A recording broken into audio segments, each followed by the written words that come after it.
Howdy there, folks. Welcome to the happiest place on earth. This week, Sawtooth got a little advice for you. I've been getting a lot of messages on Twitter. That little blue bird delivering messages to me just like a Cincinnati pigeon. For being a homeless individual, for being a willfully underground dwelling son of a bitch, as you are, you are in amazing shape. And I say to them, thank you kindly. Yes, I am. And they say, what's your secret? And I say, well, I can't share all my secrets. But then it changed my mind. And I'm going to share my secrets here with you today. The key is, the most effective diet that Sawtooth ever had. I had a tapeworm from the years of 1972 to 1986. And me and this tapeworm, we did well together. We got along for the most part. He would get a little grumpy sometimes and take more than his share. And then Sawtooth would have to take a nap for a month or two. Finally, I had to evict Mr. Tapeworm. He was keeping me real trim, real fit.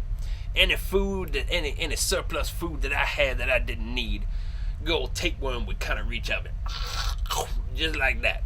Just like in the back of my throat. Because he'd get real excited, especially when I was eating milk products. And the kind of dairy product Tapeworm go crazy for. I know you thinking, you just keep referring him to as a tapeworm or Mr. Tapeworm. What was his name? Are you out of your mind? Nobody name a tapeworm. Rule of thumb, as my grandma always used to say, don't ever name nothing that live inside you. You don't name a baby when it's inside you. You wait for it to come out. You look at it and say, you look like a Charles. And most of the time, they don't look like a Charles. They look like a Chuck or a Chucky. No baby ever looked like a Charles. You ever met a Charles, bald-headed, covered in goo? No, you have not. Ain't no baby look like a Charles. So stop naming your babies Charles.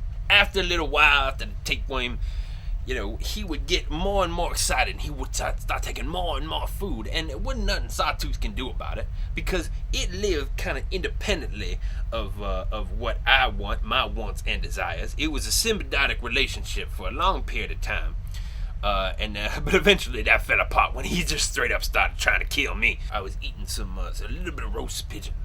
It was Christmas time, and as we do from time to time, every Christmas we have roast pigeon. And I was eating a little leg. Now, you ain't seen a pigeon leg. It ain't nothing but that big. And I was getting it right here in my mouth. Right. I was just about to taste it. Tapeworm came out and snatched right onto it. I didn't have a thing to eat that day. And old Sawtooth get a little crazy when he ain't got nothing to eat. But that was long periods of time. The rest of the story kind of takes place from a third-party perspective. This was back in the day when I was hanging out with Jackie Cincinnati. You may remember Jackie Cincinnati from an earlier episode. What Jackie said was, after the Christmas dinner, after we had our libations, I keeled over straight. Done. They thought I was dead.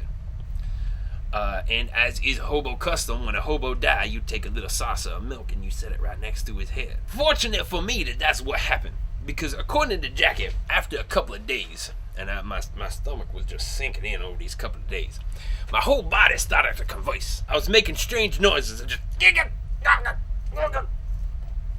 And apparently out from my front end crawled this tapeworm. Heads over in the saucer of milk and drowned himself. Moral of the story here is, ladies and gentlemen, is drink your milk slow. Otherwise, you're probably gonna drown in it.